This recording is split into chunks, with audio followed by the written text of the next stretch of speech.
सर्वांना नमस्कार.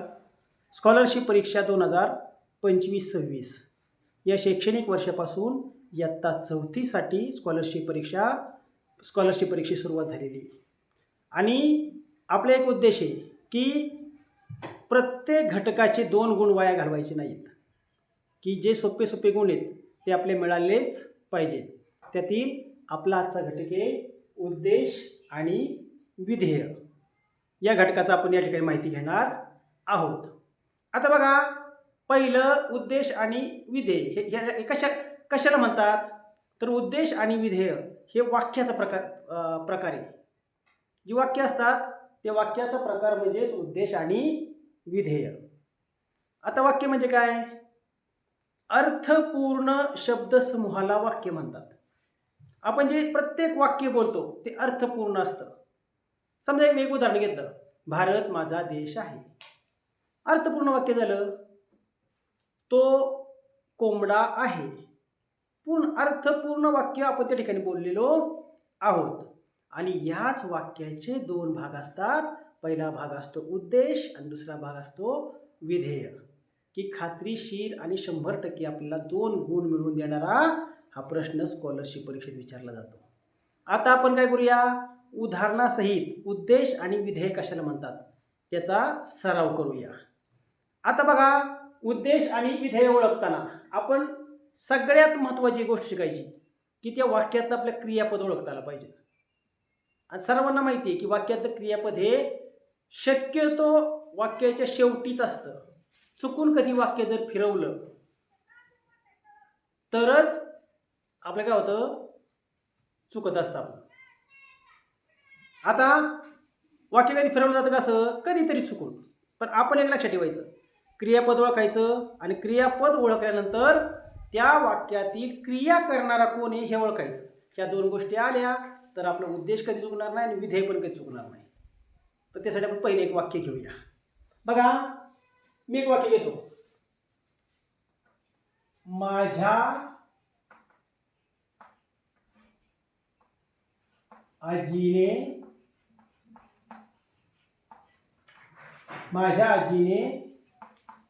छान गोष्ट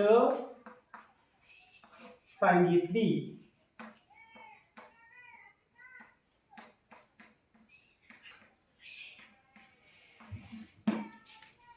बघा, या ठिकाणी वाक्य घेतले, माझ्या आजीने छान गोष्ट सांगितली. हे वाक्य मी या ठिकाणी घेतलेले आहे.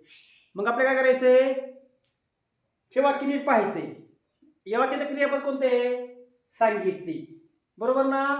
मग ह्या सांगितलीला प्रश्न विचारायचा आहे. छान गोष्ट कोणी सांगितली? बघा विचार, छान गोष्ट कोणी सांगितली? तर आपलं उत्तर येईल माझ्या आजीने. बघा, छान गोष्ट कोणी सांगितली? माझ्या आजीने. म्हणून माझ्या आजीने हे झाला उद्देश. बघा, हे झालं उद्देश. आणि राहिलेला सर्व भाग हा जो आहे याला म्हणायचं विधेय. आलं लक्षात? माझ्या आजीने छान गोष्ट सांगितली म्हणजे बघा, नामे, ज्या ठिकाणी नामे तिथपर्यंत सगळा भाग उद्देशात येतो. बघा, नीट लक्ष द्या. माझ्या आजीने उद्देश आला, छान गोष्ट सांगितली. लक्षात आलं इथपर्यंत तुम्हाला? आता पुढचं बघा.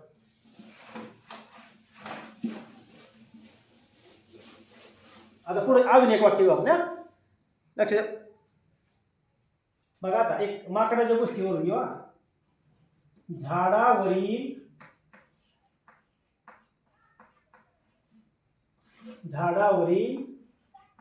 सर्व माकडांनी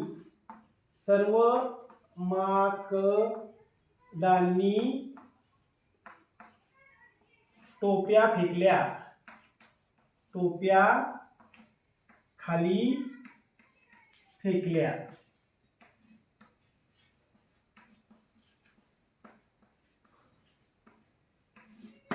हे वाक्य बघा, वाक्य आहे झाडावरील सर्व माकडांनी टोप्या खाली फेकल्या. आता प्रश्न इथे विचारायचा आहे, टोप्या कोणी खाली फेकल्या? बघा, प्रश्न विचारू, टोप्या कोणी खाली फेकल्या? तर त्याचं उत्तर येतं झाडावरील सर्व माकडांनी, बरोबर का नाही? झाडावरील सर्व माकडांनी, त्याचं उत्तर आलं. याला म्हणायचं उद्देश. काय म्हणायचं? उद्देश. बघा, ह्याला म्हणायचं उद्देश. आणि राहिलेला भाग जो आहे त्याला म्हणायचं विधेय. विधेय. किती सोपं एकदम. झाडावरील सर्व माकडांनी टोप्या खाली फेकल्या. झाडावरील सर्व, ह्याला प्रश्न विचारला आपण, टोप्या कोणी खाली फेकल्या? बघा इथं नाम आहे, नामाच्या पुढं आपण गेलेलो आहे माकड, बरोबर ना? टोप्या कोणी खाली फेकल्या? तर झाडावरील सर्व माकडांनी. उद्देशे, विधेय हे. यानंतर बघा आता अजून एक वाक्य घेऊ. तुम्ही मला सांगायचं उत्तर देता. तुमच्यासाठी एक प्रश्न विचारता, एक सोपा प्रश्न आता. ससा सैर वैर धावत होता किंवा सैरा वैरा धावत होता. ससा सैरा वैरा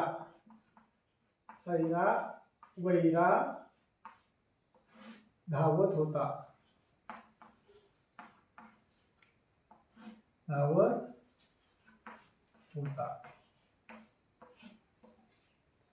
आता बघा, नाम पहिल्याची ससा, तिच्या पुढे बघायचं काय वाक्य. सैरा वैरा धावत होता. मग प्रश्न ह्याला विचारायचा, सैरा वैरा कोण धावत होता? बघा, सैरा वैरा कोण धावत होता? तिथं नाम आहे, नामाच्या पुढे मी तुम्हाला सांगितलं मगाशी, त्या शक्यतो त्या पुढचं वाक्य प्रश्न विचारायचा असतो. सैरा वैरा कोण धावत होता? तर उत्तर येईल ससा, बरोबर ना? मग ससा हे काय झालं? उद्देश. ससा काय झालं?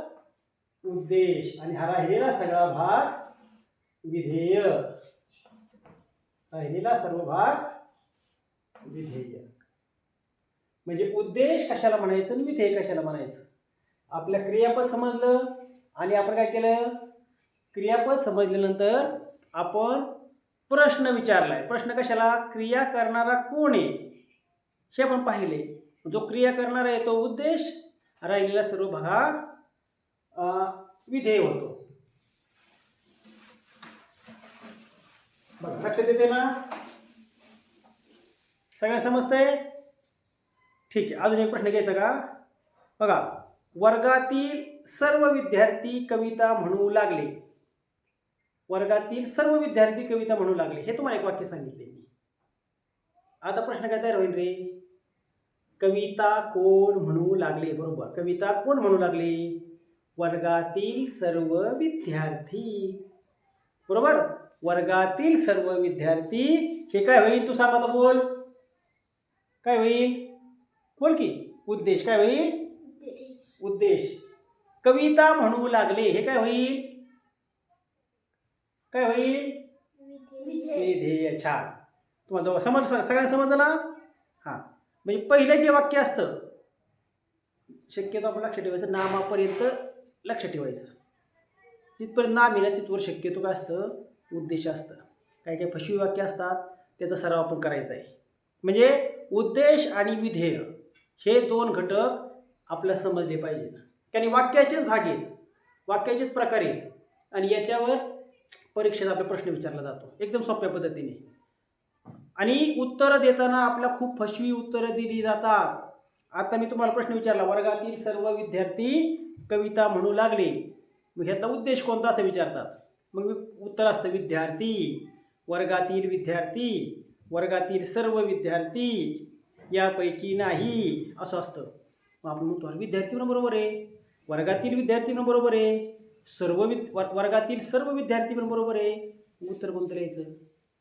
तर पहिल्या शब्दापासून नामापर्यंत जेवढे येईल ते सगळं लिहायचं, म्हणजे आपलं उत्तर चुकणार नाही. बघा तिथं, वर्गातील सर्व विद्यार्थी कविता म्हणू लागले, असं एक आपलं वाक्य. आणि तुम्हाला विचारले पर्याय कसे देतात बघा, तुम्हाला परत उदाहरण सांगते मी. उत्तराचा पहिला पर्याय असतो विद्यार्थी. आपला ओळख कसा आहे ते उद्देश. दुसरा पर्याय असतो सर्व विद्यार्थी.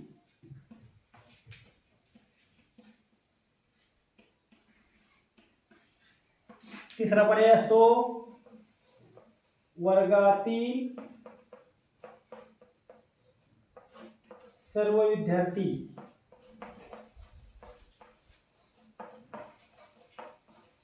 आणि चौथा असतं यापैकी नाही.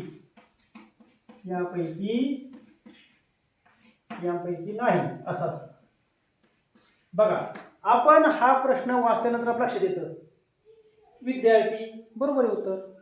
पहिलं झाले आपलं पटकन विद्यार्थी लिहून टाकतो. दुसरं बघतो सर्व विद्यार्थी, हे पण बरोबर आहे. वर्गातील सर्व विद्यार्थी, हे पण बरोबर आहे. पण आपलं अचूक उत्तर कोणतं आहे तर पहिल्या शब्दापासून जो जिथं नाव आहे पर्यंत जायचंय. वर्गातील सर्व विद्यार्थी. अशा प्रकारे आपले 2 गुण आपण परीक्षेत घालवायचे नाहीत. 100% गुण मिळवून देणारा भाषा विषयातील हा प्रश्न आहे, उद्देश आणि विधेय. समजलं? याच्यावर आपण सरावाचे प्रश्न आपण नंतर घेणार आहोत. आता प्रथमतः आपण उद्देश आणि विधेय याचे काय करायचे व्यवस्थित व्हिडिओ पहा. काही शंका असतील तर मला 100% विचारा, त्याचं उत्तर दिलं जाईल. धन्यवाद.